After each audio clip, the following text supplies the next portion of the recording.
The Wizard of Oz, what it really means. This appears to be a message to expose the banking cartel in America, and to let the people know that they have the power to liquidate them, and get back to Kansas, the real land and republic. The Wizard of Oz, written by L. Frank Baum, is not just a mere story. What is Oz a symbol for?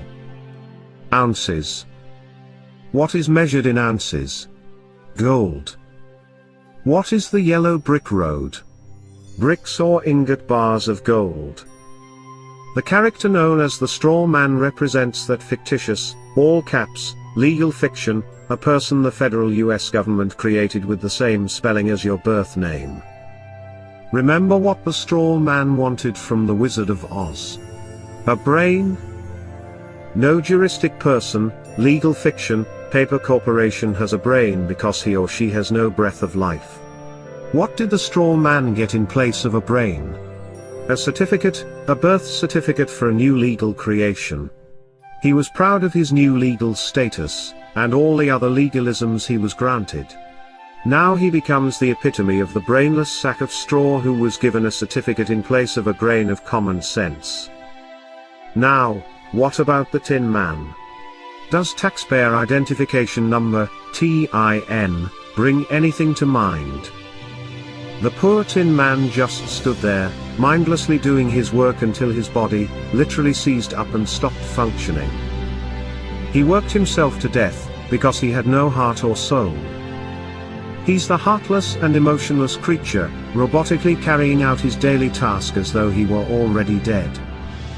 He's the ox pulling the plow and the mule toiling under the yoke. These days, his taskmasters just oil him nightly with beer, and place him in front of a hypnotic television, until his very existence no longer has any meaning or value. His masters keep him cold on the outside, and heartless on the inside, in order to control any emotion or feeling that might arise. The Cowardly Lion was always too frightened to stand up for himself. Of course, he was a bully and a big mouth when it came to picking on those smaller than him. Have you ever noticed how bullies are really the biggest cowards? They act as though they have great courage but, in reality, have none at all. They roar, but with no teeth of authority to back them up. When push came to shove, the Cowardly Lion always buckled, and whimpered when anyone of any size or stature challenged him. He wanted courage from the Grand Wizard, so he was awarded a medal of official recognition.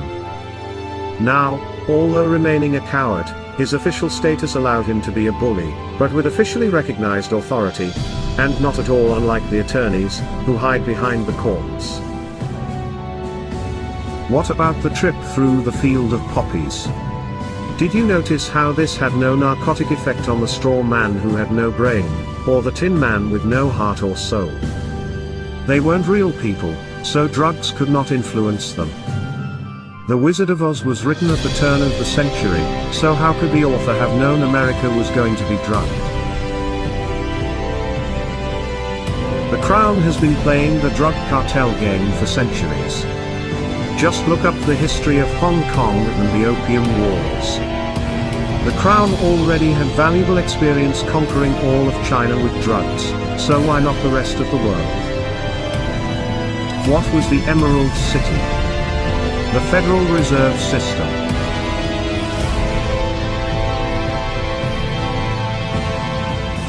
Who finally exposed Wizard for what he really was. Toto, the cute and somewhat annoying little dog. Toto means in total, or all together in Latin. What was it that the witch wanted after she alleged that the little dog had bitten her? Toto. Or everything. Notice how Toto was not scared of the great wizard's theatrics, yet he was so small in size, compared to the wizard, that no one seemed to notice him. The smoke, flames and holographic images of Oz were designed to frighten people into doing as the great wizard commanded.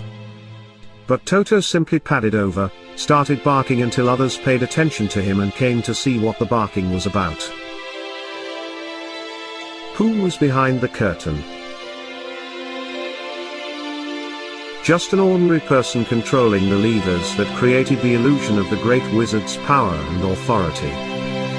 When Toto pulled back the curtain and completely exposed him, the charade was at an end. The veil hiding the corporate legal fiction and its false courts was removed. The wizard's game was up, and what was he after all? A conman, a fraud. We can see, in this tale, just how loud the bark from a little dog can be.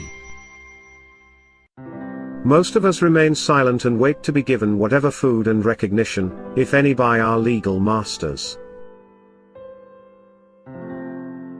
Let us not forget those flying monkeys. What perfect mythical creatures to represent the Bar Association attorneys, who attack and control the little people for the great crown wizard, the powerful and grand bankers of Oz.